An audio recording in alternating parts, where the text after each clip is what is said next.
Découvrons ensemble les nouvelles informations à renseigner lors de la création d'un contrat. Je suis connectée avec un profil structure gestionnaire et je me suis rendue sur un contrat en cours de saisie pour nous permettre de visualiser les nouveaux champs à saisir. Pour ce faire, je me rends dans Information contrat.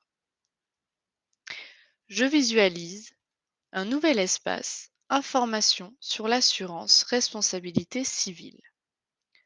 Le point d'information m'indique que l'assurance responsabilité civile du volontaire doit être pris en charge par la structure. Je dois donc renseigner le nom de l'assurance et la référence contrat. Ces informations apparaîtront dans le contrat qui sera à éditer pour être signé. Poursuivons avec les nouvelles informations à renseigner dans l'ajout d'une mission en France. Je clique donc sur Ajouter une mission en France. Je découvre ici un nouveau bloc, Activité de la mission. Lorsque je me rends sur le point d'information, je peux lire qu'il s'agit de détailler en quelques mots les activités prévues au cours de la mission en précisant éventuellement les périodes sur lesquelles se déroule chaque activité. Je peux donc saisir mes activités. Ces informations que je saisis ici seront disponibles et visibles dans le contrat qui sera à éditer. Poursuivons. Un encadré autre information est maintenant disponible.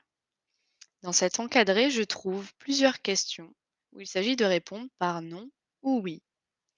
La première question, le coût éventuel de l'assurance pour l'utilisation du véhicule personnel est-il pris en charge? Oui ou non. La mission nécessite l'utilisation d'un véhicule prêté et assuré à cette fin? Oui ou non. Les titres repas inclus avec la prestation de subsistance? Oui ou non. Attribués en supplément de la prestation de subsistance? Oui ou non.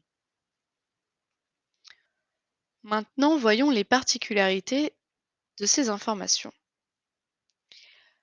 Je dois impérativement cocher une des deux cases pour pouvoir valider le contrat sur chacune de ces lignes.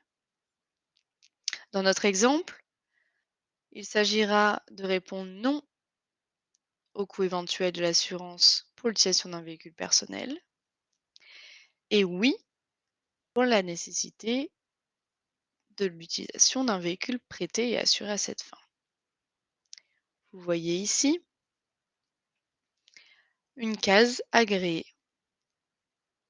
Automatiquement, l'option proposée est donc la structure agréée.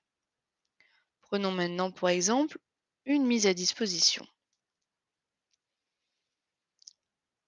Pour la question à laquelle j'ai coché oui, je peux aller sur la flèche et sélectionner agréé ou non agréé.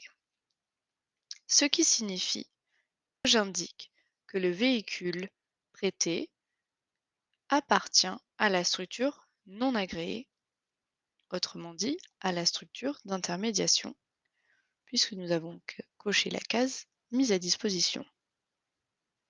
La même option est disponible pour cette question du coût éventuel de l'assurance du véhicule personnel.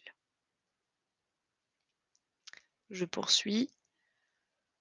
Les titres repas sont-ils attribués ou inclus dans la prestation de subsistance?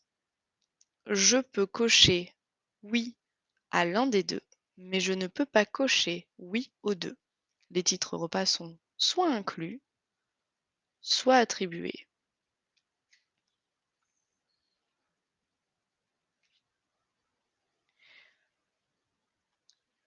Je poursuis dans mon exemple avec l'ajout d'une mission à l'étranger.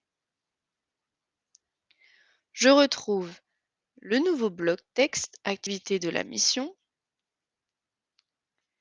et je retrouve la partie autres informations avec ici les questions sur la prise en charge du coût éventuel de l'assurance pour le véhicule personnel ou la nécessité d'utiliser un véhicule prêté et assuré à cette fin. Vous remarquerez que je ne vois pas les questions concernant les titres repas, simplement parce que lorsqu'on est en mission à l'étranger, cette question des titres repas ne s'applique pas.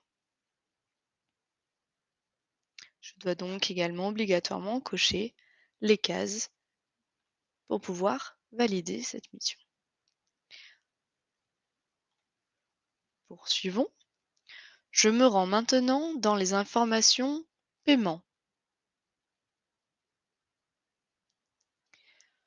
Je retrouve ici les informations sur la majoration qui sont accompagnées dorénavant de la prestation de subsistance. Vous pouvez voir maintenant une ligne modalité de prestation nécessaire à la subsistance, l'équipement, le logement et le transport. Il s'agit ici de préciser si la prestation de subsistance est versée en nature ou en numéraire et pour quel montant. Si je coche non en nature, je n'ai pas de montant à saisir. Je dois obligatoirement cocher une des cases oui pour pouvoir terminer la saisie. Dans mon exemple, je coche oui à numéraire. Le montant minimum s'affiche, mais j'ai la possibilité, si je le souhaite, d'indiquer un montant supérieur. Une fois ces informations renseignées, je peux terminer la saisie.